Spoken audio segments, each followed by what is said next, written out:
Good morning, everybody. This is K. Balakrishna. Welcome back to the session again.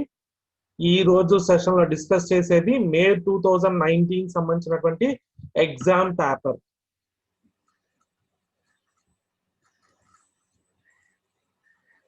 Okay, first ఏం ఇచ్చారు? First question చూడండి, 6th question. Section B లో ఉంటాము. 6th question, Gautam and Siddharth, 2 brothers are the owners of cloth manufacturing unit అన్నమాట. వీళ్ళిద్దరు cloth manufacturing unit start చేసిన వాళ్ళు. ఎక్కడ? ఫరీదాబాద్ లో స్టార్ట్ చేశారనమాట. They are doing well and have substantial surplus funds. వాళ్ళు బాగా పర్ఫామ్ చేస్తున్నారు, వాళ్ళకి కావాల్సిన దానికంటే ఎక్కువ ఫండ్స్ అవైలబుల్ గా ఉన్నాయి అన్నమాట. They have different approaches regarding the corporate strategies to be followed and more competitive and profitable in the future. అంటే వాళ్ళు డిఫరెంట్ అప్రోచెస్ ఫాలో చేస్తున్నారు, వాళ్ళు కాంపిటేటివ్ అడ్వాంటేజ్ గెయిన్ చేయగలుగుతున్నారు, వాళ్ళు ప్రాఫిటబుల్ గా ఉన్నారు అనమాట. గౌతమ్ ఈజ్ ఇంట్రెస్టెడ్ ఇన్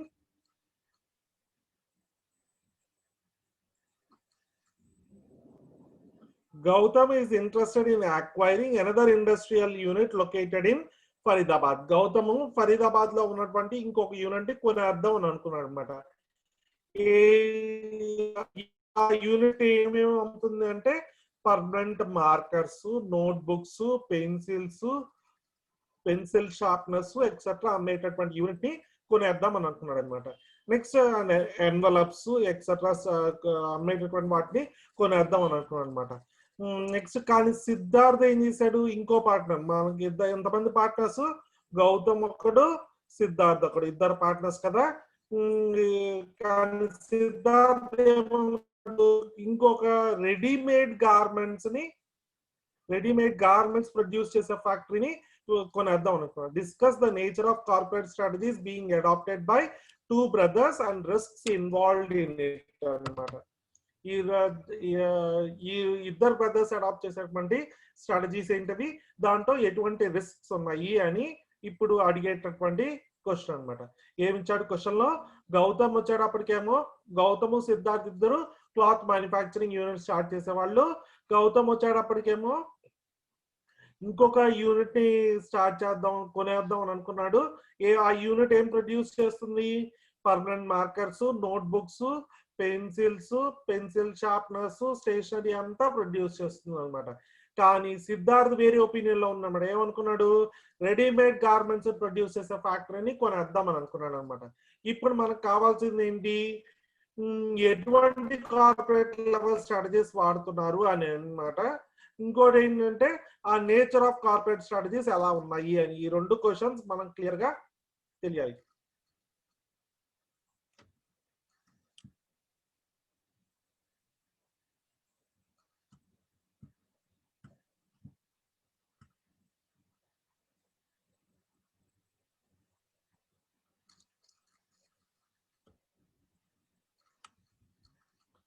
ఇప్పుడు ఫస్ట్ ది గౌతమ్ తీసుకుందాం. గౌతమ్ ఎటువంటి line of existing product line ఏంటి?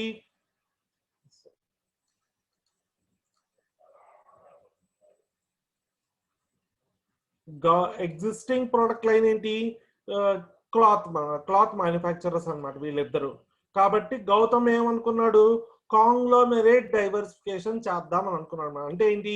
అన్రిలేటెడ్ వేగా డైవర్సిఫై అవుదాం అని అనుకున్నాడు. అంటే ఏంటి? బిజినెస్ ఉంది, కొత్తగా స్టేషనరీ బిజినెస్ లోకి ఎంటర్ అవుదాం అని అనుకున్నాడు అనమాట. అంటే ఫరీదాబాద్ లో అప్పటి వరకు క్లాత్ మ్యానుఫ్యాక్చరింగ్ యూనిట్ ఉన్నటువంటి వాళ్ళు permanent markers, envelopes, pencils, sharpeners etcetera use చేసేటువంటి అనదర్ మ్యానుఫ్యాక్చరింగ్ యూనిట్ కొనేద్దాం అని అనుకున్నాడు అనమాట. కానీ సిద్ధార్థ్ ఏమనుకున్నాడు? వేరే, అతని ఒపీనియన్ వేరు. అప్పటి వరకు క్లాత్ మ్యానుఫ్యాక్చరింగ్ యూనిట్ లో ఉన్నాడు కాబట్టి అతను ఇప్పుడు ఎలా యాక్ట్ చేద్దాం అనుకున్నాడు? సప్లయర్ గా యాక్ట్ చేద్దాం అని అనుకున్నాడు అనమాట. అంటే ఏంటి? ఇప్పుడు అతను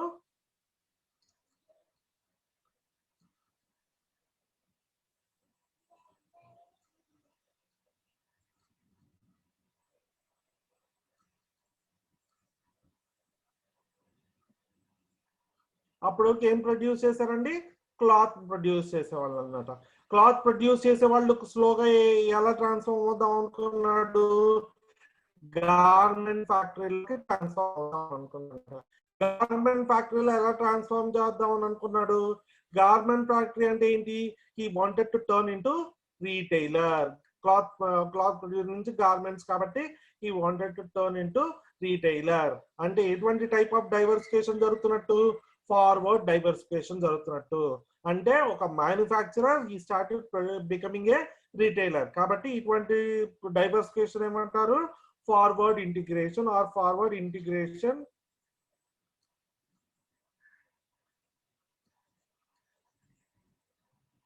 ఇటువంటి డైవర్సిఫికేషన్ ఏమంటారు, ఫార్వర్డ్ డైవర్సిఫికేషన్ అంటారు అనుకున్నాం. ఇప్పుడు అడుగుతున్నాను ఎన్ని టైప్స్ ఆఫ్ డైవర్సిఫికేషన్ ఇక్కడ డీల్ చేసాం. ఒకటి కాంగ్లోమెరేట్ డైవర్సిఫికేషన్, రెండోది వర్టికల్ డైవర్సిఫికేషన్. ఈ రెండు డైవర్సిఫికేషన్ గురించి క్వశ్చన్ పేపర్ ఉందన్నమాట. గౌతమ్ వచ్చేటప్పటికి ఎటువంటి డైవర్సిఫికేషన్ కావాలనుకున్నాడు, కాంగ్లోమెరేట్ డైవర్సిఫికేషన్ కావాలనుకున్నాడు అనమాట. కానీ కాంగ్లోమెరేట్ డైవర్సిఫికేషన్ కావాలనుకున్నాడు. కానీ సిద్ధార్థ్ ఎటువంటి డైవర్సిఫికేషన్ కావాలనుకున్నాడు, ఫార్వర్డ్ డైవర్సిఫికేషన్ అంటే వర్టికల్ డైవర్సిఫికేషన్ కావాలనుకున్నాడు అనమాట. అంటే ఏంటి, ఏదైనా సరే ఇద్దరు డైవర్సిఫై అవుదామని అనుకున్నారు అనమాట. గౌతమ్ వచ్చేటప్పటికి కాంగ్లోమెరేట్, సిద్ధార్థ్ వచ్చేటప్పటికి ఫార్వర్డ్. ఫార్వర్డ్ అంటే ఏంటి, మ్యానుఫ్యాక్చరర్ ఎలా ఫామ్ అవుతున్నారు, రీటైలర్ గా ఫామ్ అవుతున్నారు అనమాట. Manufacturer is turning into A retailer. ఇది ఇటువంటి డైవర్సిఫికేషన్ ఫార్వర్డ్ డైవర్సిఫికేషన్ అంటారు. కానీ గౌతమ్ కాంగ్లోమెరేట్ అంటే డిఫరెంట్ అన్రిలేటెడ్ బిజినెస్ లోకి ఎంటర్ అవుదాం అని అనుకున్నాడు అనమాట.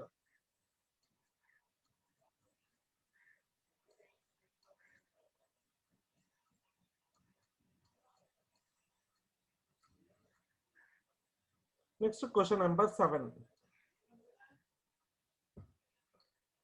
క్వశ్చన్ నెంబర్ 7 లో రెండు 5 మార్క్స్ క్వశ్చన్స్ ఇచ్చాడు.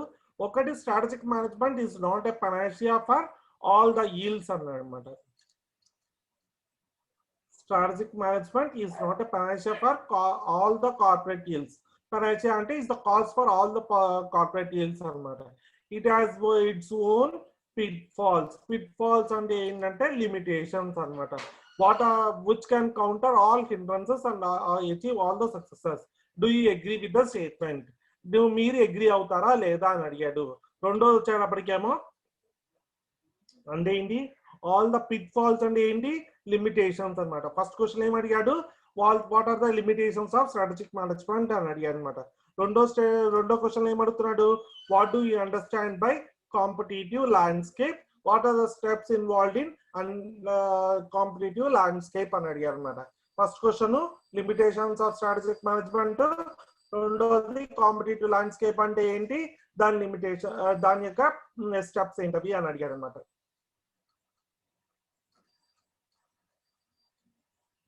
ఇప్పుడు ఆ రెండు ఆన్సర్స్ చూద్దాం.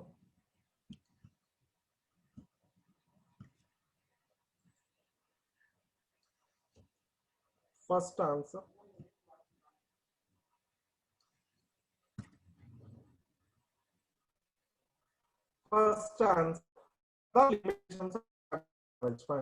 వాట్ ఆర్ ద లిమిటేషన్స్ అంటే ఏం చెప్తాం, స్ట్రాటజిక్ మేనేజ్మెంట్ అనేది కాంప్లెక్స్ ఎన్విరాన్మెంట్. అంటే it's not a simple task to launch a strategy but involves huge amount of analysis before launching the strategy. Next turbulent అంటే ఇట్ రిక్వైర్స్ డైవర్సిఫైడ్ స్కిల్స్ అనమాట. కాబట్టి second ఏంటి, it is a time consuming process. Time consuming process అంటే strategy తయారైన దగ్గర నుంచి స్ట్రాటజీని prepare చేయడం, కమ్యూనికేట్ చేయడం, ఇవన్నీ టైం కన్స్యూమింగ్ ప్రాసెస్ అనమాట. Next it is a costly process because it requires huge amount of strategic planners ఉండాలి, plus at the same time it also requires huge amount of analysis అనమాట. So strategic management is a costly process అని చెప్పుకోవచ్చు. Next competition is unpredictable. Unpredictable అంటే ఏం చెప్పుకోవచ్చు, మనము strategy launch చేసిన తర్వాత ఖచ్చితంగా సక్సెస్ అవుతుందని చెప్పలేము అనమాట. కొన్నిసార్లు అది సక్సెస్ అవుతుంది, కొన్నిసార్లు అది ఫెయిల్ అవుతుంది అనమాట. So competition is unpredictable. Competition పెరగచ్చు, తగ్గచ్చు, స్ట్రాటజీ సక్సెస్ అవ్వచ్చు, ఫెయిల్ అవ్వచ్చు. కాబట్టి these are the limitations of strategic management. A bit answer అయిపోయింది.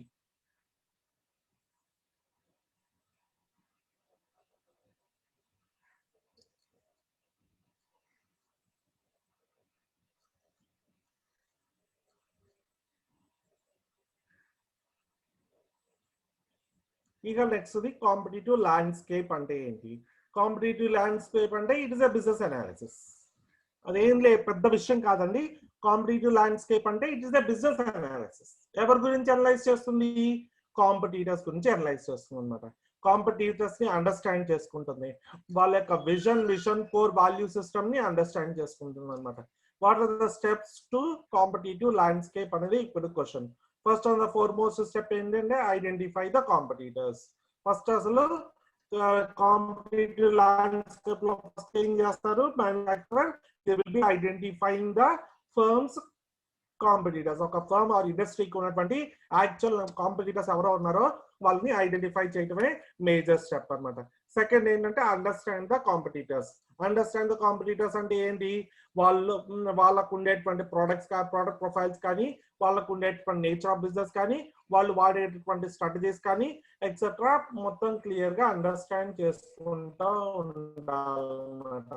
Identify the competitors and understand competitors. ఇవి రెండు స్టెప్స్ కాంపిటీటివ్ ల్యాండ్స్కేప్ లో. తర్వాత స్టెప్స్ ఏంటంటే determine the strengths of the competitors. Determine the strength of the competitors and ఏంటి? Competitors ఉండేటువంటి positive points ఏంటవి, favourable conditions ఏంటవి, వాళ్ళు దేంట్లో గుడ్, దేంట్లో వాళ్ళని బీట్ చేయలేము, ఏ ప్రోడక్ట్ క్వాలిటీలో బాగుంటుందా, ప్రైస్ లో బాగుంటుందా, వాళ్ళ యూనిక్ స్ట్రెంత్ ఏంటి అని కనుక్కోవాలి. ఎందుకు కనుక్కోవాలి? ఆ స్ట్రెంత్ ప్రకారం ఆ ఏరియాస్ ని టచ్ చేయకుండా వాటి వీక్నెసెస్ బేస్ చేసుకొని టచ్ చేయటం అనమాట. స్ట్రెంత్స్ ఎందుకు ఫైండ్ చేస్తారు? స్ట్రెంత్స్ వీక్నెసెస్ ఎందుకు అనుకుంటారంటే స్ట్రెంత్స్ ని అవాయిడ్ చేస్తూ వీక్నెసెస్ మీద దెబ్బ కొట్టడమే ఏ కంపెనీ యొక్క స్ట్రాటజీ అయినా సరే అవుతుంది అనమాట. వీక్నెసెస్ అంటే ఏంటి? What are the negative points of the company. Products services, competitors product services ఏంటి తెలుసుకున్న తర్వాత ఆ ప్రోడక్ట్ సర్వీసెస్ లో ఇవి ఏంటి పువర్ అనేది తెలుసుకోవాలన్నమాట. Next put all the information together. First competitors గురించి తెలుసుకోవటం, వాళ్ళని అండర్స్టాండ్ చేసుకోవడం, వాళ్ళ స్ట్రెంగ్స్ అనలైజ్ చేయటం, వాళ్ళ వీక్నెసెస్ డెవలప్ చేయటం, ఫైనల్ గా ఇన్ఫర్మేషన్ మొత్తం తీసుకొస్తే ఉండే దాన్నే ఒక కాంపిటీటివ్ ల్యాండ్స్కేప్ అంటారు.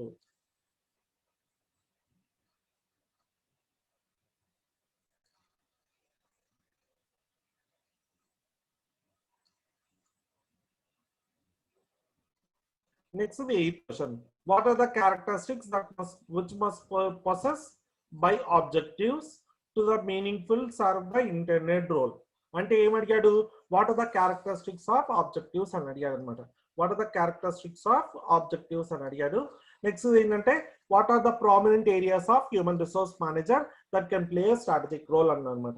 అంటే strategic role of human resource manager ఒకటి, రెండోది ఆబ్జెక్టివ్స్ క్యారెక్టరిస్టిక్స్ ఆఫ్ ఆబ్జెక్టివ్స్. ఇవి రెండింటిని అడిగాడు అనమాట.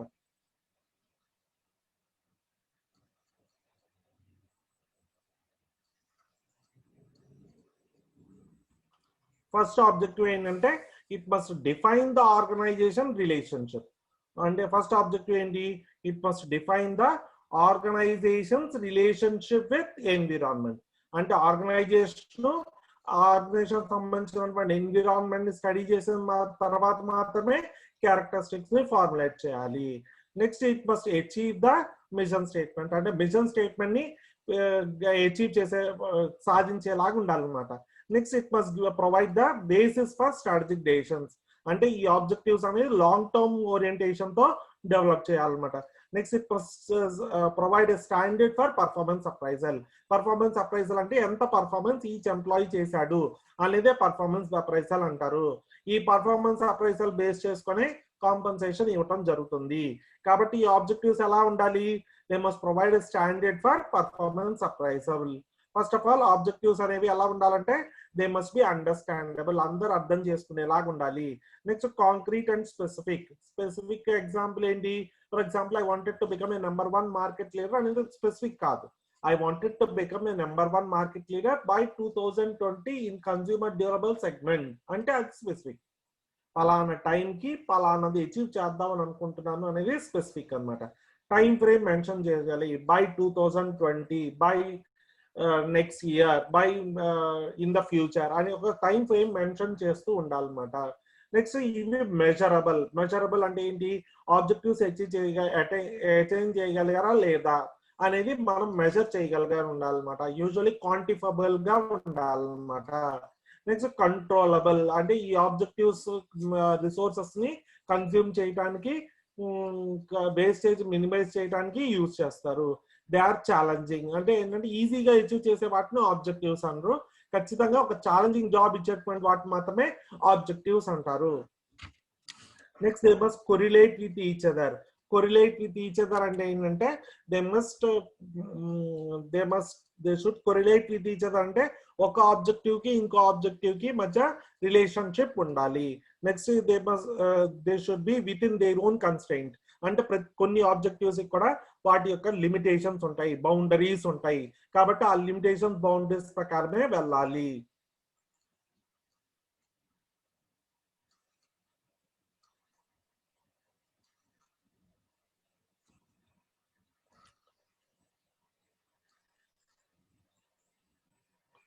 Next, what are the prominent areas of human resource manager? Human resource manager ఏం చేయాలి? ఫస్ట్ పర్పస్ఫుల్ డైరెక్షన్ ప్రొవైడ్ చేయాలి. పర్పస్ఫుల్ డైరెక్షన్ అంటే ఏంటి? he must involve all the people and aim at attaining the organizational objectives and individual objectives. Individual objectives ని organizational objectives కి alignment చేసేందుకు use చేసేటువంటి వాళ్ళని హ్యూమన్ రిసోర్స్ మేనేజర్స్ అంటారు. They are directional in nature. Next competitive atmosphere, create competitive atmosphere. ఒక employees కి ఇంకో employee మధ్య కాంపిటేటివ్ అట్మాస్ఫియర్ క్రియేట్ చేయాలి. ఎలా క్రియేట్ చేస్తాడు? By using various objectives. ఈ టార్గెట్ నువ్వు ఇంత టైంలో అకాంప్లిష్ చేస్తే నీకు ఎంత రివార్డ్ ఉంటుంది అన్నారు అనుకోండి, అందరూ ఆ టార్గెట్స్ అటైన్ చేయడానికి ట్రై చేస్తారు. అప్పుడు కాంపిటేటివ్ స్పిరిట్ అనేది డెవలప్ అవుతుంది. నెక్స్ట్ ఫెసిలిటేషన్ ఆఫ్ చేంజ్ అంటే ఏంటంటే ఆబ్జెక్టివ్స్ ఏదైనా పర్టికులర్ ఆస్పెక్ట్ జరగాలంటే ఖచ్చితంగా చేంజెస్ అనేవి తీసుకురావాలన్నమాట. చేంజెస్ తీసుకురావడం వల్ల ఏం జరుగుతుందంటే ఆర్గనైజేషన్ ఫ్లరిష్ అవుతుంది. కొన్నిసార్లు ఖచ్చితంగా ఏ చేంజ్ అయినా తీసుకొచ్చినప్పుడు ఆ చేంజ్ ఇంప్లిమెంట్ చేయడానికి చాలా టైం అనేది తీసుకుంటుంది. ప్లస్ ఆ చేంజ్ యాక్సెప్ట్ చేయాలన్నా కానీ చాలా టైం తీసుకుంటుంది. ప్రాపర్ వేగా కమ్యూనికేట్ చేయాలి. Next managing work force diversity. Work force diversity అంటే ఏంటి? వర్క్ ఫోర్స్ అంటే ఎంప్లాయీస్, డైవర్సిటీ అంటే డిఫరెంట్ క్యాడర్స్ స్కిల్స్ ఉన్నటువంటి ఎంప్లాయీస్ ఆర్గనైజేషన్ లో ఉంటారు. వర్క్ ఫోర్స్ డైవర్సిటీ అంటే ఏంటి? వాళ్ళు మేల్ అవ్వచ్చు, ఫిమేల్ అవ్వచ్చు, యంగ్ అవ్వచ్చు, ఓల్డ్ అవ్వచ్చు, ఎడ్యుకేటెడ్ అవ్వచ్చు, అన్ఎడ్యుకేటెడ్ అవ్వచ్చు, అన్స్కిల్డ్ అవ్వచ్చు, ప్రొఫెషనల్ అవ్వచ్చు. డిఫరెంట్ కేటగిరీస్ ఆఫ్ ఎంప్లాయీస్ ఉంటారు. కాబట్టి వాళ్ళందరినీ ఒక దిక్కుని తీసుకొచ్చే పని హ్యూమన్ రిసోర్స్ మేనేజర్ చేసేటటువంటిది. Next empowerment of human resources. Empowerment of human resource అంటే ఏంటి? హ్యూమన్ లేబర్ ఎవరైతే ఉన్నారో వాళ్ళందరికీ authority as well as responsibility ఇవ్వాలి. Plus they must also be controlled or monitored in a better way. Next వాళ్ళు ఈ human resource manager అనేవాడు he must exercise the influence through the decisions made around them. అతను తీసుకున్న decisions ద్వారా వాళ్ళని influence చేసేలాగా ఉండాలి.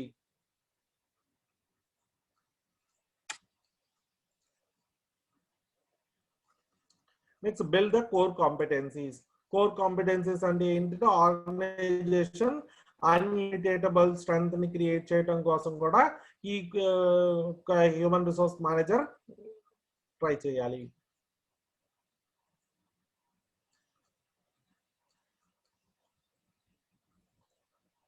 Next 9th question.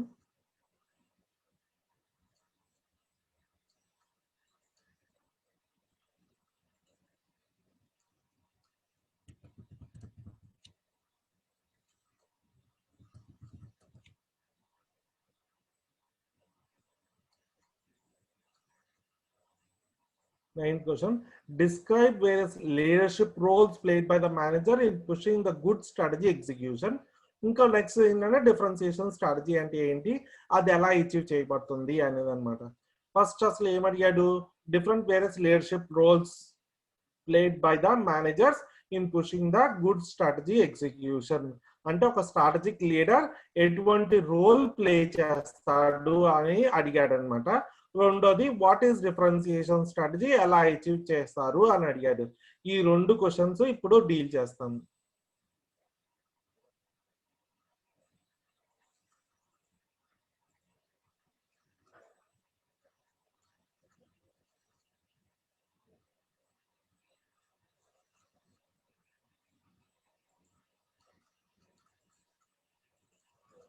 ఒక స్ట్రాటజిక్ లీడర్ ఎటువంటి రోల్ ప్లే చేస్తారంటే first and the foremost role ఏంటంటే అతను మానిటర్ చేయాలి. ఖచ్చితంగా ఏం జరుగుతుంది ఆర్గనైజేషన్ లో, ఎలా జరుగుతుంది, ఏ పాత్ ఫాలో అయితే ఆబ్జెక్టివ్ ఓరియంటెడ్ గా ఉంటుంది అనేది ఎప్పటికప్పుడు సూపర్వైజ్ చేస్తూ ఉండాలన్నమాట. నెక్స్ట్ ఇంకొకటి ఏంటంటే he must promote A culture. అందరికి ఒక కల్చరల్ మిస్ మ్యాచ్ ఉంటుంది, ఎందుకంటే వర్క్ ఫోర్స్ డైవర్సిటీ ఉంటుంది కాబట్టి కల్చరల్ మిస్ మ్యాచ్ ఉంటుంది కాబట్టి ఆ మిస్ మ్యాచ్ లేకుండా అందరూ ఆర్గనైజేషన్ కల్చర్ ఫాలో అయ్యేలాగా చూడాలన్నమాట. ఎటువంటి కాన్ఫ్లిక్ట్స్ లేకుండా స్ట్రాటజీకి వాటి ఎగ్జిక్యూషన్ కి ఎటువంటి కాన్ఫ్లిక్ట్స్ లేకుండా ఆర్గనైజేషన్ మెంబర్స్ అందరినీ మోటివేట్ చేస్తూ ఎనర్జైజ్ చేస్తూ ఉండాలన్నమాట. Next organization responsive to the changing condition. ఏమన్నా చేంజెస్ ఇంట్రడ్యూస్ చేసినా దానికి పాజిటివ్ రెస్పాన్సింగ్ గా ఉండాలన్నమాట. Next he must develop a competitive valuable competencies and capabilities. Employee యొక్క క్యాపబిలిటీస్ ఇంప్రూవ్ చేస్తూ ఆర్గనైజేషన్ యొక్క క్యాపబిలిటీస్ ఇంక్రీజ్ చేస్తూ ఉండాలన్నమాట. Next he must follow ethical leadership. Ethical leadership ఎలా ఫాలో అవుతారంటే ఎవరైతే వర్క్ చేస్తున్నారో వాళ్ళకి ఎక్కువ కాంపన్సేషన్ ఇవ్వటం, ఎవరైతే వర్క్ చేయట్లేదు వాళ్ళకి తక్కువ కాంపన్సేషన్ ఇస్తుంటే వాళ్ళని ఎథికల్ లీడర్స్ అంటారు అనమాట. నెక్స్ట్ వచ్చేటప్పటికి push corrective actions to improve the strategic execution. Corrective actions తీసుకోవడం అంటే ఏంటి? ఏ కరెక్ట్ టైంలో డెసిషన్స్ తీసుకునే ప్రాసెస్ నే కరెక్టివ్ యాక్షన్స్ అంటాం అనమాట. ఈ కరెక్టివ్ యాక్షన్స్ తీసుకోవడం వల్ల స్ట్రాటజీ సక్సెస్ఫుల్ గా ఎగ్జిక్యూట్ అవుతాయి అని చెప్పుకోవచ్చు.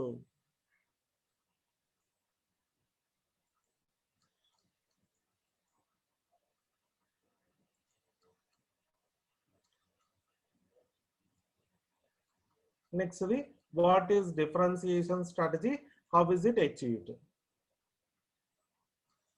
డిఫరెన్సియేషన్ స్ట్రాటజీ అంటే ఏంటి, అసలు మీనింగ్ తెలుసుకోవాలి. డిఫరెన్సియేషన్ స్ట్రాటజీ ఎలా చూపించవచ్చు? ప్రోడక్ట్ డిజైన్ లో చూపించవచ్చు. డిఫరెన్సియేషన్ అంటే ఒక మ్యానుఫ్యాక్చరర్స్ ప్రోడక్ట్ వేరే మ్యానుఫ్యాక్చరర్స్ తో పోల్చుకుంటే డిఫరెంట్ గా ఎలా ఉంటుంది. ప్రోడక్ట్ డిజైన్ లో ఉండొచ్చు. ఫర్ ఎగ్జాంపుల్ నానోకి BMW తీసుకున్నారు అనుకోండి, బ్రాండ్ ఇమేజ్ లో డిఫరెన్సియేషన్ ఉంటుంది. నెక్స్ట్ i10 i20 తీసుకున్నారు అనుకోండి, ఫీచర్స్ లో డిఫరెన్షియేషన్ ఉంటుంది. Next generation ATMs, vending machines కి ఆర్డినరీ ఏటీఎంస్ తీసుకునే టెక్నాలజీలో డిఫరెన్షియేషన్ ఉంటుంది. అలాగే మనకి డిస్ట్రిబ్యూషన్ నెట్వర్క్స్ అంటే డీలర్ నెట్వర్క్స్ లో డిఫరెన్సియేషన్ చూపించవచ్చు అన్నమాట. కస్టమర్ సర్వీస్ నోకియాకి ఎయిర్టెల్ కి టెలినార్ కి లేకపోతే ఎయిర్టెల్ కి జియోకి ఏంటంటే కస్టమర్ సర్వీసెస్ లో డిఫరెన్సియేషన్ చూపించవచ్చు అనమాట. నెక్స్ట్ ప్రైస్ లో కూడా డిఫరెన్సియేషన్ చూపించవచ్చు. జియోకి when compare to rest of the telecom players కి ప్రైస్ బేస్డ్ డిఫరెన్సియేషన్ చూపించచ్చు అనమాట. ఇలా ఏంటంటే డిఫరెన్సియేషన్ చాలా రకాలుగా చూపించవచ్చు. ఈ డిఫరెన్సియేషన్ మెజర్స్ ఏంటవి అని అంటే ఫస్ట్ ఆన్ ద ఫార్మోస్ట్ ఏంటంటే ఏ డిఫరెన్సియేషన్ మెజర్ అయినా కస్టమర్ టేస్ట్ ప్రిఫరెన్సెస్ కి అగెయిన్స్ట్ గా ఉండకూడదు.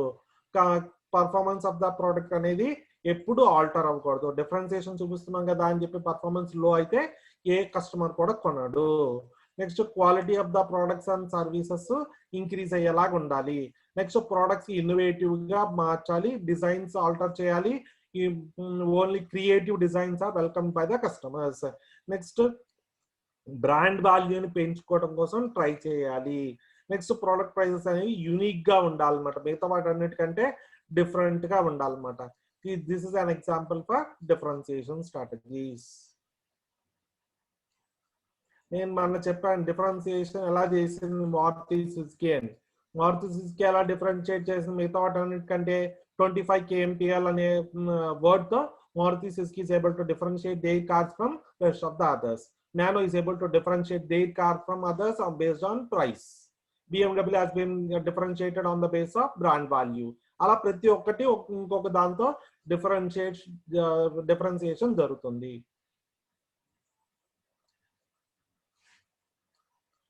నెక్స్ట్ అది what is bench mark, explain various steps in bench mark process. Bench mark అంటే ఏంటి, దాని ప్రొసీజర్ ఏంటి అని అడిగాడు 7 మార్క్స్ కి. ఇంకోటేమో హవర్ గ్లాస్ స్ట్రక్చర్ అంటే ఏంటి, అది ఎలా బెనిఫిట్ అవుతుందో ఆర్గనైజేషన్ కి అని అడిగాడు 3 మార్క్స్ కి. స్ట్రాటజిక్ ఫార్ములేషన్ ఆర్ ఇంప్లిమెంటేషన్, ఈ రెండింటికి చాయిస్ ఇచ్చారు అనమాట. స్ట్రాటజిక్ ఫార్ములేషన్ కి ఇంప్లిమెంటేషన్ తేడా ఏంటి, లేకపోతే అవర్ గ్లాస్ స్ట్రక్చర్ ఏంటి, దాని బెనిఫిట్ ఏంటి, బెంచ్ మార్క్ అంటే ఏంటి, దాని ప్రాసెస్ ఏంటి అన్నమాట. ఫస్ట్ క్వశ్చన్ ఏం అడిగాడు, బెంచ్ మార్క్ అంటే ఏంటి, దాని ప్రాసెస్ అడిగాడు అనమాట. బెంచ్ మార్కింగ్ ప్రాసెస్ అడిగాడు. రెండోది ఏంటంటే అవర్ గ్లాస్ స్ట్రక్చర్ అంటే ఏంటి, అది ఎలా బెనిఫిట్ అవుతుంది ఆర్గనైజేషన్ కి అని అడిగాడు అనమాట. మూడోది ఏంటంటే స్ట్రాటజిక్ ఫార్ములేషన్ అంటే ఏంటి, స్ట్రాటజిక్ ఇంప్లిమెంటేషన్ అంటే ఏంటి అని అడిగాడు అనమాట. బెంచ్ మార్కింగ్ ప్రాసెస్ అనేది బెంచ్ మార్కింగ్ ప్రాసెస్ అని 7 మార్క్స్ అడిగాడు. అవర్ గ్లాస్ స్ట్రక్చర్ అన్న స్ట్రాటజిక్ ఫార్ములేషన్ ఇంప్లిమెంటేషన్ డిఫరెన్స్ అన్న 3 మార్క్స్ అడిగారు అనమాట. మనకి చాయిస్ ఇచ్చాడు ఈ రెండిట్లో ఏ చేయాలనేది.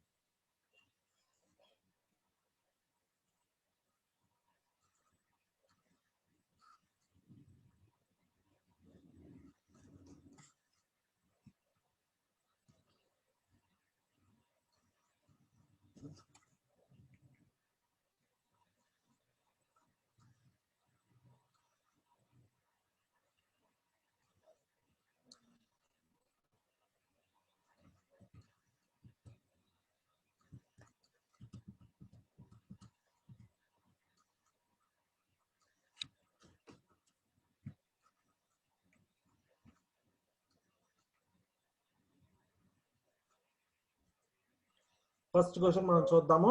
అదే వాట్ ఈస్ బెంచ్ మార్కింగ్ అనమాట. బెంచ్ మార్కింగ్ అంటే ఏంటి, దాంట్లో స్టెప్స్ ఏంటివి అని అనమాట. ఫస్ట్ బెంచ్ మార్కింగ్ అంటే ఏంటి, it is a standard set by any of the organization is called as benchmarking అనమాట. ఈ బెంచ్ మార్కింగ్ ఫస్ట్ స్టెప్ ఏంటంటే identifying the need for benchmark. Identifying the need for benchmark అంటే అసలు standard set చేయటం అవసరమా కాదా అనేది ఫస్ట్ డెసిషన్ ఉండాలి. Next existing decision making process మొత్తాన్ని స్టడీ చేయాలన్నమాట. ఎగ్జిస్టింగ్ డెసిషన్ ప్రాసెస్ మొత్తాన్ని స్టడీ చేయాలి. డెసిషన్ ప్రాసెస్ స్టడీ చేసిన తర్వాత best way of making decisions ని అనలైజ్ చేయాలన్నమాట. నెక్స్ట్ బెస్ట్ ప్రాసెస్ ని అనలైజ్ చేయాలి. అంటే best process of selecting the bench mark must be identified. Next actual performance with those of others అంటే వేరే వాళ్ళతో కంపేర్ చేయటం, అంటే స్టాండర్డ్ తో కంపేర్ చేయటం ఎలాగో చూడాలన్నమాట. యాక్చువల్ పర్ఫార్మెన్స్ స్టాండర్డ్ తో ఎలా ఉంటుందో చూడాలన్నమాట. ఈ యాక్చువల్ పర్ఫార్మెన్స్ కి స్టాండర్డ్ కి మధ్య డిఫరెన్స్ ఏమంటారు, డీవియేషన్ అంటారు. డీవియేషన్ ని మెజర్ చేయాలన్నమాట. ఒకవేళ కనుక డీవియేషన్ తక్కువ ఉందనుకోండి, ఆర్గనైజేషన్ సక్సెస్ఫుల్ గా ఉంది, స్ట్రాటజీ సక్సెస్ఫుల్ గా ఉంది అని చెప్పుకోవచ్చు. ఒకవేళ కనుక డీవియేషన్ కనుక ఎక్కువ ఉందనుకోండి, దే రిక్వైర్ నెససరీ మానిటరింగ్ అని అర్థం అనమాట. దాన్ని బేస్ చేసుకొని ఒక రిపోర్ట్ అనేది ప్రిపేర్ చేయాలి. ఆ ప్రిపేర్ చేసిన తర్వాత వేరియస్ నెససరీ స్టెప్స్ ని డిజైన్ చేయాలన్నమాట. ఫైనల్ గా ఏం చేయాలి, they have to evaluate the entire business standard అనమాట. ఫస్ట్ అసలు బెంచ్ మార్కింగ్ నీడా లేదా చూసుకుంటాం, ఎగ్జిస్టింగ్ పర్ఫార్మెన్స్ ని మెజర్ చేస్తాం, అంటే యాక్చువల్ పర్ఫార్మెన్స్ మెజర్ చేస్తాం, యాక్చువల్ ని స్టాండర్డ్ తో కంపేర్ చేస్తాం. కంపేర్ చేసిన తర్వాత కనుక డీవియేషన్ ఎంత ఉందో మెజర్ చేస్తాం. ఈ డీవియేషన్ కనుక ఎక్కువ ఉంటే నెసరీ యాక్షన్ తీసుకుంటాం, రిపోర్ట్ ప్రిపేర్ చేస్తాం, బెంచ్ మార్క్స్ ని సెట్ చేసుకుంటాం. ఈ 5 ఫేజెస్ మనకి ఖచ్చితంగా ఉన్నాయి.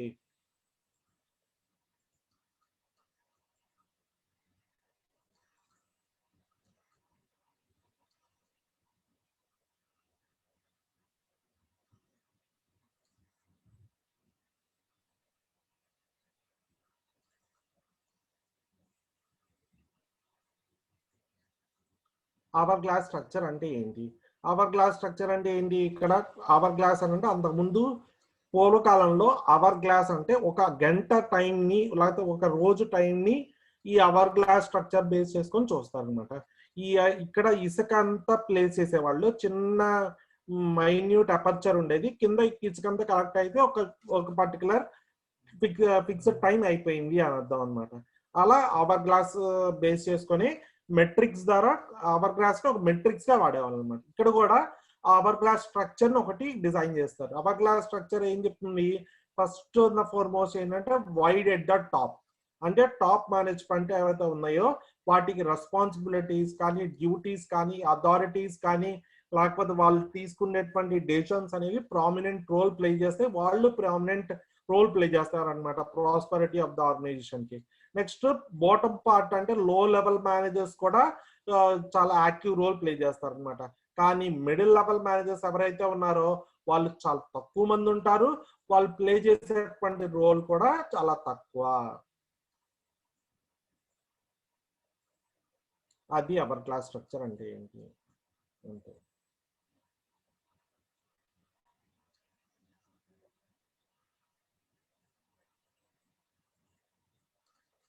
నెక్స్ట్ ఏంటంటే స్ట్రాటజిక్ ఫార్ములేషన్ అంటే ఏంటి, స్ట్రాటజిక్ ఇంప్లిమెంటేషన్ అంటే ఏంటి. ఫార్ములేషన్ అంటే ఏంటి, స్ట్రాటజీస్ తయారు చేయటం లేకపోతే లిస్ట్ చేయటం, స్ట్రాటజీస్ తయారు చేసే ప్రాసెస్ మొత్తాన్ని స్ట్రాటజిక్ ఫార్ములేషన్ అంటారు. స్ట్రాటజిక్ తయారు చేసినటువంటి స్ట్రాటజీస్ ని ఇంప్లిమెంట్ చేసే ప్రాసెస్ ని స్ట్రాటజిక్ ఇంప్లిమెంటేషన్ అంటారు అనమాట. ఫస్ట్ స్టెప్ చూద్దాం. స్ట్రాటజిక్ ఫార్ములేషన్ దేని మీద కాన్సన్ట్రేట్ అయి ఉంటుంది, ఎంత ఎఫెక్టివ్ స్ట్రాటజీని సెలెక్ట్ చేసాము అనేది స్ట్రాటజిక్ ఫార్ములేషన్ కి ఎండ్ రిజల్ట్ అనమాట. నెక్స్ట్ స్ట్రాటజిక్ ఇంప్లిమెంటేషన్ దేని మీద ఫోకస్ అయి ఉంటుంది, ఎంత ఎఫిషియన్సీగా ఆ స్ట్రాటజీ పనిచేస్తుంది అనేది స్ట్రాటజిక్ ఇంప్లిమెంటేషన్ యొక్క first step. Next final step strategic formulation intelligent process. ఎందుకంటే స్ట్రాటజీస్ అనలైజ్ చేసి బెస్ట్ స్ట్రాటజీని సెలెక్ట్ చేసే ప్రాసెస్ స్ట్రాటజిక్ ఫార్ములేషన్ అంటారు.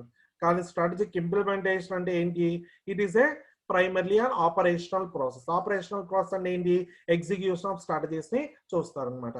Next strategic formulation requires analytical skills. Analytical skills అంటామంటే ఎందుకు, ఏ స్ట్రాటజీ బాగుందని అనలైజ్ చేసి దాన్ని బట్టి డెసిషన్ తీసుకునే స్కిల్స్ ని ఎనలిటికల్ స్కిల్స్ అంటాం అన్నమాట. కానీ స్ట్రాటజిక్ ఇంప్లిమెంటేషన్ అనేది motivation as well as leadership skills అనేవి ఉంటాయి అన్నమాట.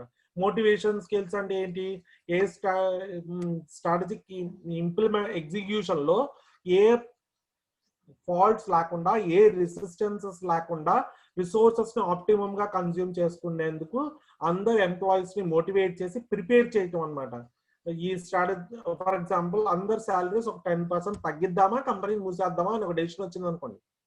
అంటే ఏంటి, డైవర్స్మెంట్ చేద్దామా లేకపోతే లిక్విడేషన్కి వెళ్దామా అనే డెసిషన్ వచ్చింది అనుకోండి, ఖచ్చితంగా డైవర్స్మెంట్ ఆప్షన్ వస్తుంది. డైవర్స్మెంట్ ఆప్షన్ తో సంతృప్తి పడాలంటే ఆ సిచ్యువేషన్ లో అందరు శాలరీస్ తగ్గించడం కూడా ఒక స్ట్రాటజీ కింద తీసుకోవచ్చు.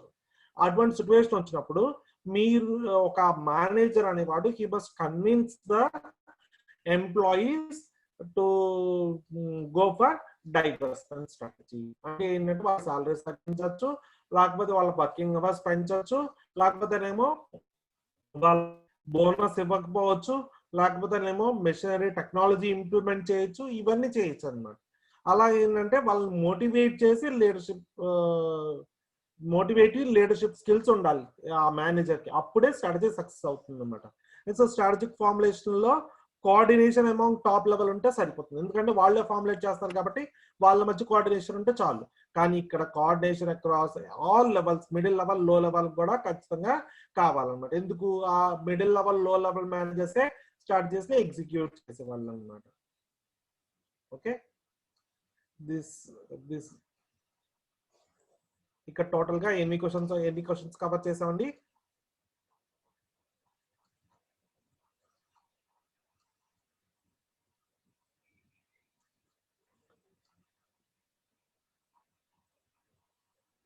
6 నుంచి 10 వరకు 7, 8, 5 క్వశ్చన్స్. 5 క్వశ్చన్స్ లో ఏమన్నాడు, answer question number 6 which is compulsory. అంటే 6th క్వశ్చన్ కంపల్సరీ. అంటే ఎన్ని క్వశ్చన్స్ ఇచ్చాడు, 4 క్వశ్చన్స్ ఉన్నాయి అన్నమాట. మిగతాయి ఈ 4 ఎన్ని రాయమన్నాడు, 3 రాస్తే సరిపోతుంది అన్నమాట. కాబట్టి ప్రతి పేపర్ లో ఫస్ట్ క్వశ్చన్ కంపల్సరీ, కాబట్టి కేస్ కంపల్సరీ, అంటే అప్లికేషన్ స్కిల్స్ అనేవి ఖచ్చితంగా ఉండాలన్నమాట. ఇక మిగతా 4 క్వశ్చన్లో 3 క్వశ్చన్లు రాయొచ్చు అని చెప్పాడు అనమాట. Okay, thank you. This is the end of explanation for exam paper in May 2019.